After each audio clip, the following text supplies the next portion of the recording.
जय मध्य प्रदेश दोस्तों, MP board special series जय मध्य प्रदेश में आपका स्वागत है। बच्चों, अध्याय 2 बहुपद से हमने आपको वस्तुनिष्ठ प्रश्न कैसे बनेगी वो बताया था। शायद आपको अच्छा लगा हो। बहुत अच्छे क्वेश्चन हमने बताए थे और उसके बाहर का नहीं आना है, उनको आप ध्यान से पढ़ें। अब कुछ बड़े क्वेश्चन की ओर आता है। तो इसमें बड़े क्वेश्चन भी निश्चित है क्या पूछे, कोई शक नहीं कोई दूसरा पूछेगा। निश्चित क्वेश्चन है, इसमें क्या पूछेंगे तो उन पर चर्चा करता हूं। पहली बात तो ये क्वेश्चन ध्यान दें, 4u square plus 8u x square minus 3 T square minus 15 ये बहुपद है, दो घात के बहुपद है। आपको इनका शून्यक निकालने को पूछेगा। दो काम है इसमें, एक क्वेश्चन में दो काम है, शून्यक निकालना और गुणांकों और शून्यकों के बीच संबंध को सत्यापित पूछना। तो ज्यादा अपने को विवेकानंद नहीं बनना है कि अगर ये शून्यक भंग निकालने को बोला है तो आप सत्यापित भी करते बैठे। ठीक है, अगर शून्यक बोला है केवल शून्यक निकाल के छोड़ देना है, क्योंकि जब शून्यक पूछेगा, केवल शून्यक पूछेगा तो छोटे क्वेश्चन में होगा, ये कम अंकों का होगा। और अगर संबंध को सत्यापित भी करना है तो फिर ये बड़े नंबर का होगा। तो उसके हिसाब से आपको काम करना है। क्वेश्चन का एक सेट मैंने ये ले लिया, ठीक है, इसके चॉइस में दूसरा सेट भी अभी दूंगा, तो इनमें से मैं एक आध सॉल्व कर देता हूं। चलिए पहला देखता हूं, 4u स्क्वायर प्लस 8u। शून्यक निकालने के लिए हमें क्या करना है? शून्यक क्या है? ऐसी वैल्यू, चर की ऐसा मान जिसके लिए पूरा बहुपद शून्य हो जाए। अतः शून्यकों के लिए हम बहुपद को शून्य के बराबर लेके ही चलेंगे। शून्य को के लिए क्या करना है? बहुपद को शून्य के बराबर रखना है। 4u स्क्वायर प्लस 8u बराबर 0।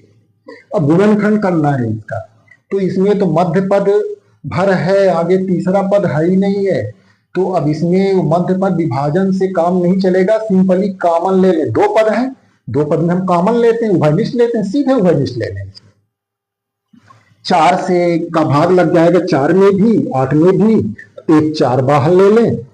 और यहाँ u स्क्वायर, u की दो घात है, एक घात है, एक घात बाहर ले लें तो बचेगा 4 का भाग लगाए, 4 एक कम, एक u बचेगा, तो u लिख लिया, एक u लिखा नहीं जाता, u बन लिखिए, प्लस 4 दूना 8 2, एक ही u था वो बाहर हो गया, बराबर 0। ये गुणनखंड इसका हो गया, आसानी से हो गया।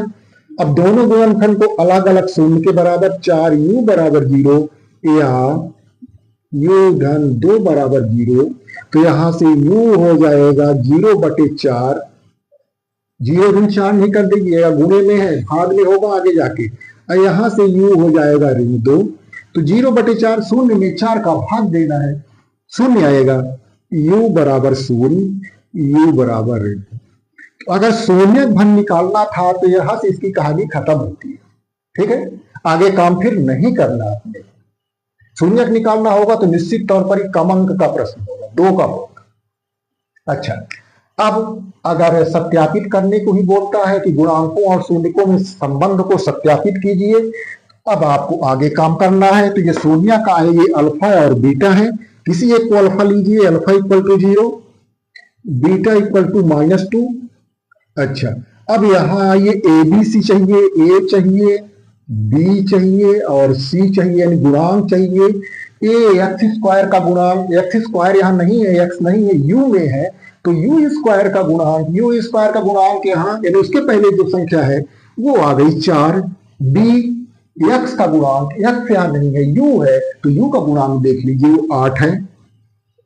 सी फिर अचर पद 1 + 3 + 4 ऐसे हुआ करता था, वो इसमें है ही नहीं है, तो सी 0। अब चलिए दोनों संबंधों को सत्यापित करते हैं। पहला संबंध अल्फा प्लस बीटा, शून्यकों का जो योगफल था -b/a, अलग अलग साइड लेके नहीं हल करेंगे, कि जैसे परीक्षा बोर्ड में कर दिया है, काम बढ़ा लेंगे, पहले इसको करें फिर इसको करें फिर बराबर लिखें, ऐसा नहीं करना, एक साथ लिखिए पूरे। अल्फा की वैल्यू 0 निकाला है आपने, प्लस बीटा -2, दो चिन्ह पास पास हैं, एक कोष्टक लगाइए, फिर बाद में खोलेंगे, फिर बराबर माइनस है, माइनस के बाद बी है वो 8 बटे ए 4 आपने निकाला। अब ये हो जाएगा धन और ऋण का गुणा, ऋण में 0 ऋण 2 और 4 दूनी कट जाएगा, तो ये भी बचा ऋण 2, बाएं तरफ भी ऋण 2, दाएं तरफ भी ऋण 2।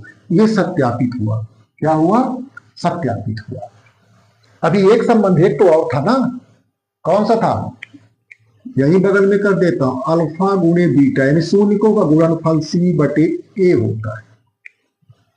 तो अब मान रखिए अल्फा 0 आया है, गुणे बीटा ऋण 2 आया है, फिर दो चिन्ह पास पास, एक कोष्टक लगाइए, सी है ही नहीं है, 0 बटे ए 4, तो 0 का 2 में गुणा तो 0, और 0 में 4 का भाग तो 0, अतः संबंध सत्यापित। दोनों तरफ बराबर आ गए इसलिए सत्यापित लिख रहा हूं।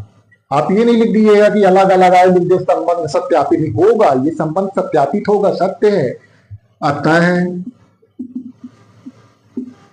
संबंध सत्यापित। और लिखना हो तो अतः शून्यकों और गुणांकों के बीच का संबंध सत्यापित। ये हो गया पहला।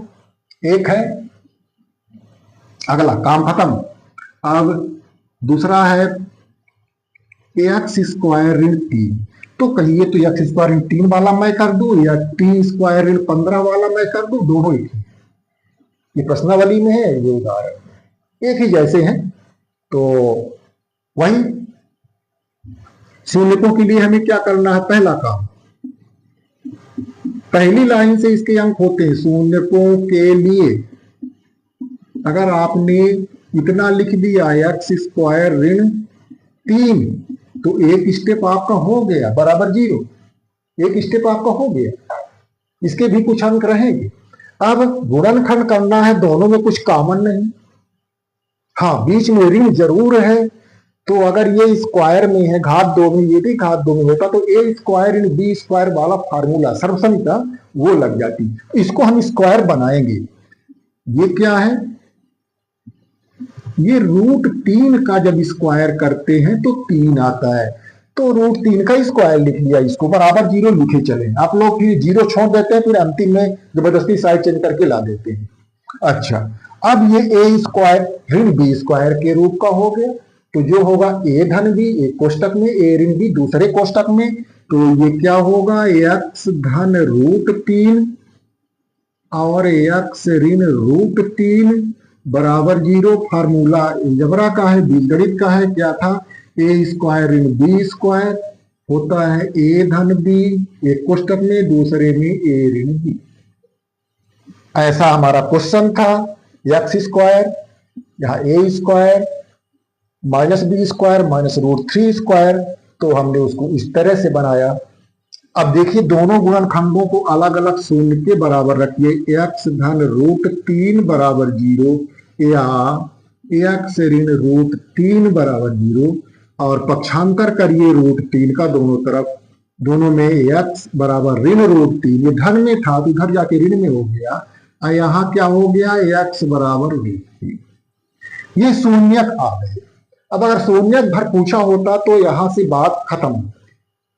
अब अगर सत्यापित करने को भी बोला है तो सत्यापित करेंगे, इसी तरह से हम वो दोनों फार्मूलों की जांच करेंगे। तो सत्यापित करने के लिए अल्फा बीटा, तो ये आ गई है, तो अल्फा बीटा है। Alpha equal to -√3, beta equal to √3। ABC लिखना है तो मुख्य समीकरण से लिखना होगा। A इस तरह के समीकरण से कंपेरिजन करते हैं, तुलना करते हैं, ax² plus bx plus c। a यानी x² का गुणांक, यहाँ x² है, उसके पहले कोई संख्या नहीं है, तो गुणांक 1 होगा, a बराबर 1। फिर b जो है x का गुणांक, यहाँ हाँ x वाला पद ही नहीं है, खाली x वाला पद ही नहीं है इसमें, तो b हो जाएगा 0। फिर सी खाली संख्या जिसमें एक्स नहीं लगा हुआ था, तो खाली संख्या यहां है ऋण 3। अब संबंधों की जांच करिए। पहला अल्फा धन बीटा माइनस बी बटे, फार्मूले याद रखिए, ये माइनस रूट 3 अल्फा है धन बीटा रूट 3 है, बराबर के दाएं तरफ चले तो माइनस 0 बटे ए। ये ऋण रूट 3 धन रूट 3 जीरो हो गया, या समझो कट गया, काटिए चाहे सीधे जीरो रखिए। और जीरो में एक का भाग तो जीरो, जीरो के पहले प्लस माइनस नहीं लगाया जाता, वो धनात्मक होती ना ऋणात्मक। पहला संबंध आपका सत्यापित हुआ। दूसरे को भी करिए, चाहे यहां सत्यापित लिख दीजिए अभी, ठीक है। अब दूसरा संबंध अल्फा गुणे बीटा सी बटे ए, ठीक है। तो रखिए माइनस रूट 3 अल्फा है गुणे रूट 3 बीटा है, सी माइनस 3 था बटे ए है तो ए 1 है। अब रूट 3 मिला के रूट 9 फाइनली 3 हो जाते हैं। हमने आपको कई बार याद किया है, रूट दो मल्टीप्लीकेशन में 2 होगा, रूट तीन गुणा में है 3 होगा, रूट पांच गुणा में है 5 होगा, उसको डायरेक्ट याद रखें। ये -3 हो जाएगा और 3 में 1 का भाग दोगे तो 3 ही आएगा, साथ में माइनस है, तो दोनों तरफ बराबर आ गए। ये भी सत्यापित हुआ। अब बगल में लिखे तो यही लिखिए, फाइनल लिख दीजिए, आता है संबंध। दोनों हो गए सत्यापित ना, संबंध सत्यापित। तो ये 2 क्वेश्चन हो गए। अब टी स्क्वायर इन 15 वाला सेम है, उसमें माइनस रूट 15 और रूट 15 आएगा, बाकी ए उसमें भी 1 होगा, बी 0 होगा, सी -15 होगा। इसी तरह से आपको काम करना है, उसको आप बढ़ाइएगा। अब क्वेश्चंस के दूसरे सेट पर हम आते हैं। इसके चॉइस में या तो ये 3 करें, 3 में से कोई, लेकिन तीनों, या फिर जो आप बता रहे हैं उनमें से।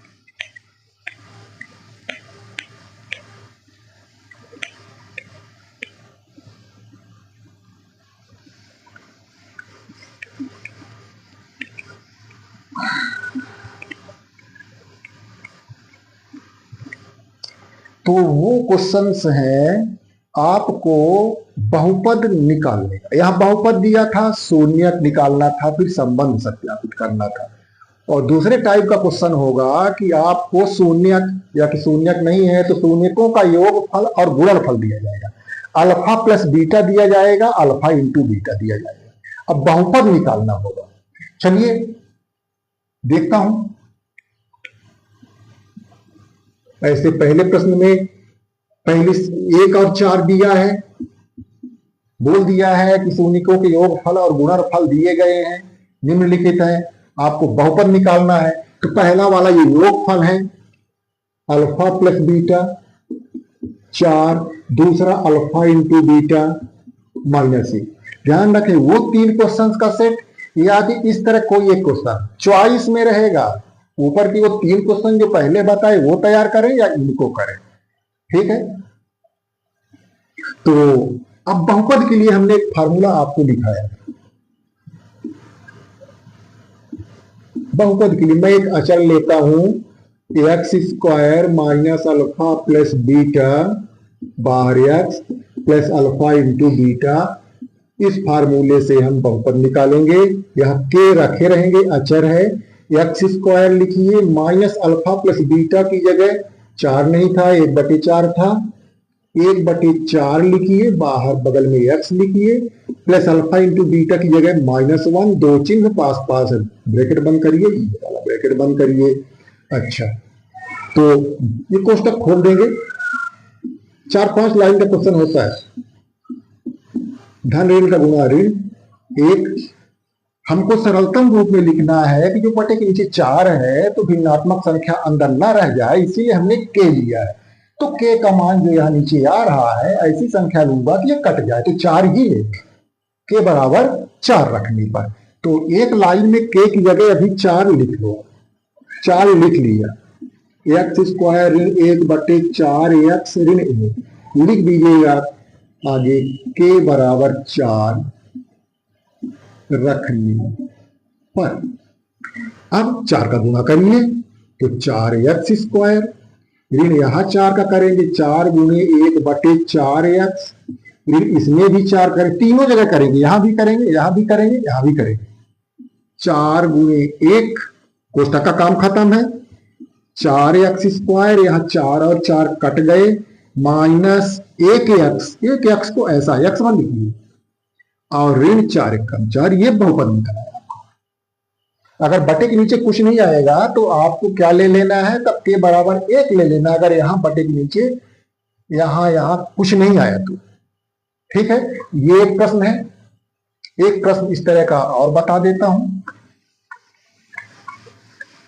काफी आसान प्रश्न है, 1 2 3 4 5 6 लाइनें, कम में भी आ जाएगा, छोटा है, पिछले प्रश्नों की तुलना में ये काफी आसान है। अगला प्रश्न है, संख्याएं आपको दी हैं, -1/4 और 1/4।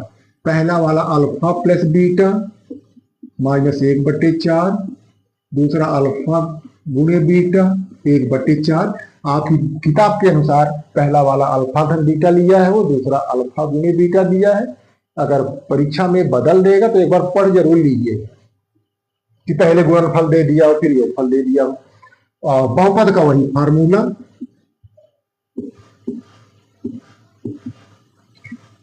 x² minus alpha plus beta, बाहर x और धन अल्फा बीटा, ये हो जाएगा आपका x²। जैसे लिखा लिखते चलिए, अल्फा धन बीटा की जगह ऋण 1/4, दो चिन्ह पास पास हुई, ऐसा करिए, कोष्टक में पहले लिखा, बाहर x प्लस अल्फा बीटा 1/4। एक बार ये कोष्टक खोलिए, ये वाला ऋण का अंदर ऋण में गुणा हो जाएगा, ऋण का ऋण में नहीं होता, ऋण 1 का ऋण 1/4 में होगा, तो x² धन 1/4x धन 1/4, यहां भी भिन्नात्मक संख्या अंदर आ गई, यहां भी 4, यहां भी 4, एक ही 4 का गुणा करने से काम चल जाएगा। तो k का मान 4 रख दीजिए, x² धन 1/4x धन 1/4 यहां लिख लीजिएगा, k बराबर 4 रखने पर 4 का अंदर गुणा, 4x², तीनों जगह यहां भी 4 गुणे 1/4x, यहां भी धन 4 गुणे 1/4, और फिर जहां जो कटे काट, ये कट गया, ये दोनों 4 कट गए, बचा कितना 4x² धन 1x लिखिए, धन 1, ये बहुपद हुआ। इस तरह मुझे तो लगता है कि ये प्रश्न बाकी जो 3 क्वेश्चन करवाए उनकी तुलना में आसान है, तो बहुत ज्यादा नहीं करवा रहा हूं, वो भी 3 तैयार रखें, इनको भी 3 तैयार रखें। इस तरह से आपका ये चैप्टर 2 खत्म होता है। कंफर्म है इससे यही क्वेश्चन आएंगे, और अगर इतना तैयार करते हैं तो आपको के क्वेश्चन सेलेक्ट हो जाएंगे, जितना आपसे बनना चाहिए वो बन। ठीक है, अगले चैप्टर के साथ अगले वीडियो में